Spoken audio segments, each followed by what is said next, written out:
Hi guys, good evening and welcome back once again to the EdWord. I'm your host Eddie, and in tonight's video I'll be giving you my full Season 2 review of the very funny Netflix show, which dropped its full second season today on Netflix, Space Force. All 7 brand new episodes are now streaming. I was actually under the impression at first that there were 10, like in the first season, but this season was actually much shorter, but it didn't feel short, nor did it feel long. It felt like just a healthy amount of time to tell the story or the stories that they wanted to tell. Now, before I begin, of course, please be warned, this is a spoiler-filled episode review or season review.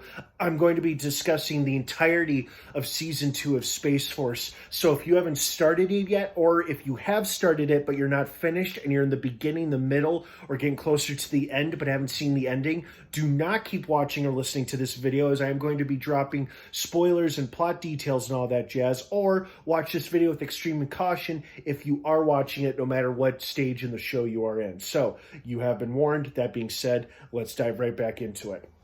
First and foremost, I fucking love Brad. God damn it. Don Lake is so funny, playing stupid so well. Oh my God. Brad had some of the funniest lines this season. In fact, this season might have been even funnier, if not better, than the first season. I mean, Brad had some great scenes and hysterical lines. I think my favorite one that really sent me flying in terms of laughter was when they were talking about aliens, him and Steve Carell's character, and he says, "Oh yeah, aliens abducted my wife once. Yeah, they forced her to have sex with her boss while she was on a business trip."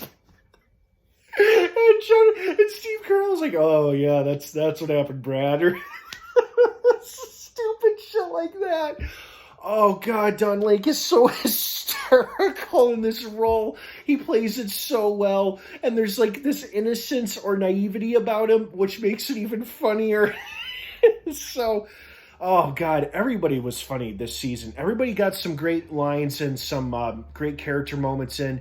I loved how Erin, the daughter, was much less annoying this season than she was last season. She actually did quite a bit of growing this season and getting closer with her dad as well. That was great.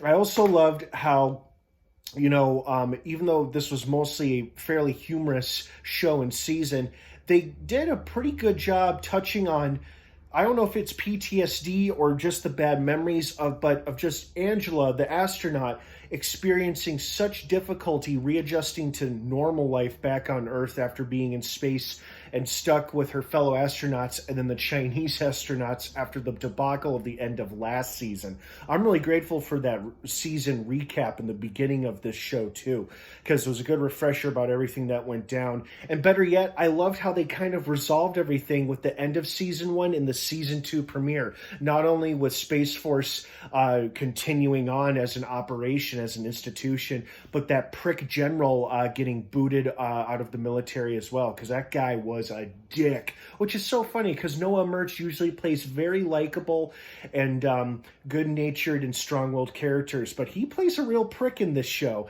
and he's gone for now. But towards the end there, when the Russians were hacking the computers and the satellite, making it fall towards their country, I thought, is this just a ruse? Like, did he actually hack their system and he was just trying to create another international incident like he almost did with the Chinese? No, it wasn't that general after all, but I wouldn't be surprised if we saw him again in the future. Will we get a third season? I sure as shit hope so, because this show was super funny. This season was probably even funnier than the first season because it made me laugh so much more and so much louder. And all the characters felt a lot more grounded, like we were quite familiar with all of them. Like we remembered them enough from Season 1, which is almost 2 years ago, if you can believe that. That dropped in the summer of 2020. And we only finally got Season 2 almost 2 years later. So, wow, where the hell did the time go? So, I really thought it was a big improvement or step up from Season 1. Definitely a lot funnier. The stories were great. Everything was mostly self-contained, with the exception of the season finale, which I did love how they quickly resolved and showed us that all the characters decided to stay put rather than moving on with their careers after realizing how well they all worked together as a team in averting the satellite crisis. but now they've got a new problem in the form of a giant asteroid heading towards Earth. But I do love how John Malkovich's character suddenly sprang into that song. I don't remember the name of it, but it was the same song that Steve Carell sang in the beginning of season 1 a few years ago to calm himself down when he's feeling worked up, anxious, or aggravated. And all the characters joined in and sang this beautiful rendition of that song to try to calm themselves and each other. And I thought that was pretty cool. I was not at all surprised that the alien autopsy they were walking into was a prank. As soon as she said he went to the sub-basement, I'm like, this is a prank to get back at these guys for all the shit they pulled on him in this episode. She's in on it, and sure enough, that's exactly what happened, but it did not take away from how damn funny it was. So that was great.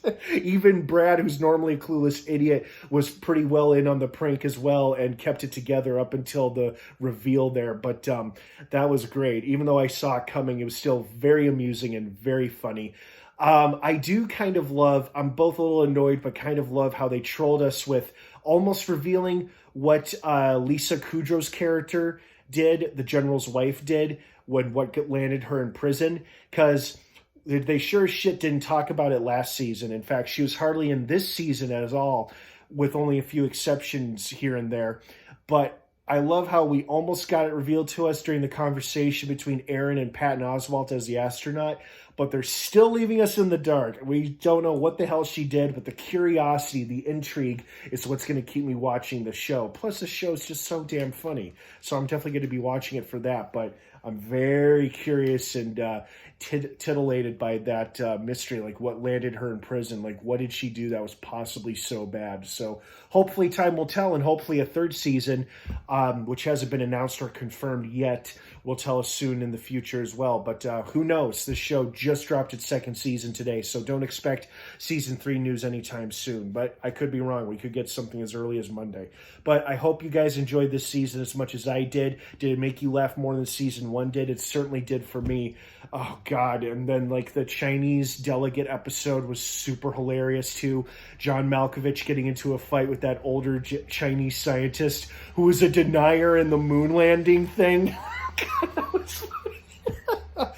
Oh, man. The show just cracked me up. So I hope you guys enjoyed it as much as I did. Thank you so much for watching this very giggle-filled season review. Have an awesome rest of your night. Space Force Season 2 is now streaming on Netflix in its entirety. Have a great night, everybody. Thanks for watching. And, of course, until next time, may the Force be with you.